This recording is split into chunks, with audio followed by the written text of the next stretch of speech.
On March 29th, 1951, at the Pantages Theater on Hollywood Boulevard, hundreds of actors, directors, and entertainment moguls gathered for the 23rd Academy Awards. The crowd, and the many listeners on the radio nationwide, waited for the final and biggest award of the night, Best Picture. Among the films in the running were the Spencer Tracy comedy, Father of the Bride, Sunset Boulevard, the classic saga of old Hollywood decline, and All About Eve, the Broadway drama starring Bette Davis. As the excitement built, the host for the evening, the dapper, slim Fred Astaire, leaned into the podium. "For the presenter of the final award," Astaire said, "we've stepped outside the industry. We've stayed true to our Los Angeles roots, however. I'd call him the town's most distinguished son. He achieved the miracle of peace in Palestine. He won the Nobel Prize. He is now one of the large figures in the United Nations organization. It is an honor for all of us to hear from Dr. Ralph Bunche."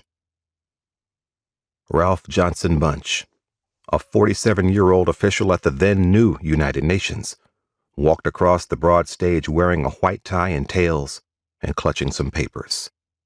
Abundant applause and a fanfare of trumpets rang out. Bunche, who had grown up in Los Angeles, paused at the lectern to look out at the sparkling crowd. Speaking at first a bit stiffly and slowly, he thanked Astaire and began his speech.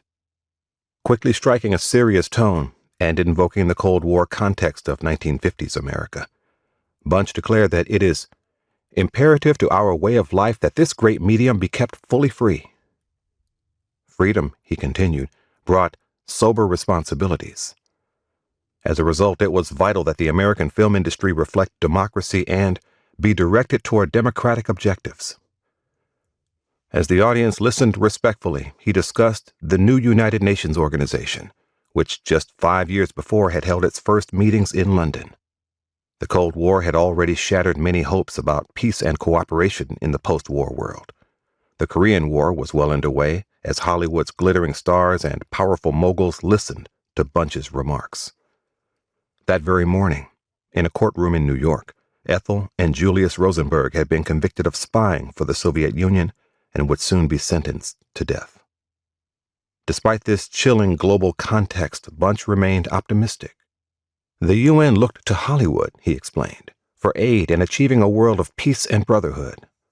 Bunche, or perhaps his speechwriter, tried to leaven this sober message with a few weak jokes about comedy and drama among diplomats.